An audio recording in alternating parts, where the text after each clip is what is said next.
now shift over to the Tampa Bay Lightning. Yes, you know what? They were 18 million or whatever, way too much money that I can think of, over the salary cap, right? In a regular season circumstance. When it comes to the playoffs, though, same way as the rule book, it gets thrown out the window. It doesn't fucking matter anymore. And it's not the first time that we've seen it. This is just the most advantage we've seen taken of it. I think I said that English right. It was questionable, but I know what you're saying. Yeah. Yeah, you at least understand what I mean. And, you know, as much as it may suck, and, you know, I've heard people comment on, you know, it kind of ruins the spirit of the game or that sort of thing.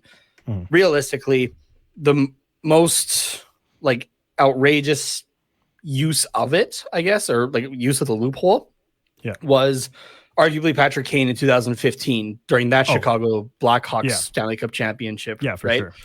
If they didn't change it then, they sure as hell aren't going to change it now, right? No. And it's more, you know, teams just have to realize that, start using the loophole for themselves, right? Yeah, exactly. Because unfortunately for the rest of the NHL, the Tampa Bay Lightning are not the Toronto Maple Leafs in the sense that they can bitch about the Leafs enough that things will get changed, right? It's like, you let the team from Southern Florida do this.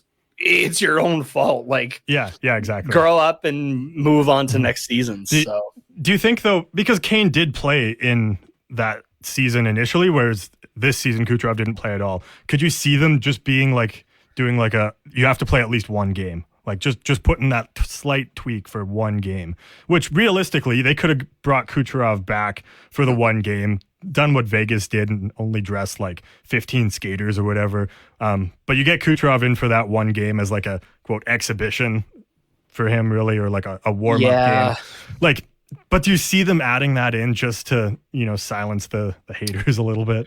Part of me wonders, though, if you're going to have pushback from the teams on that, because it's almost the same conversation that, like in a way that, you know, the NHL was having with the Olympic Committee.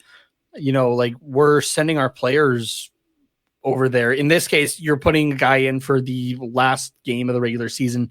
If you're playing a team that, you know, is either trying to get like a last spot or that they don't care anymore, I mean, even if it is like a matchup that both the teams are in the playoffs or that sort of thing, teams won't want to risk injuring that player in one last regular season game just to be able to use them in the playoffs, right? They would rather just throw them right into that circumstance.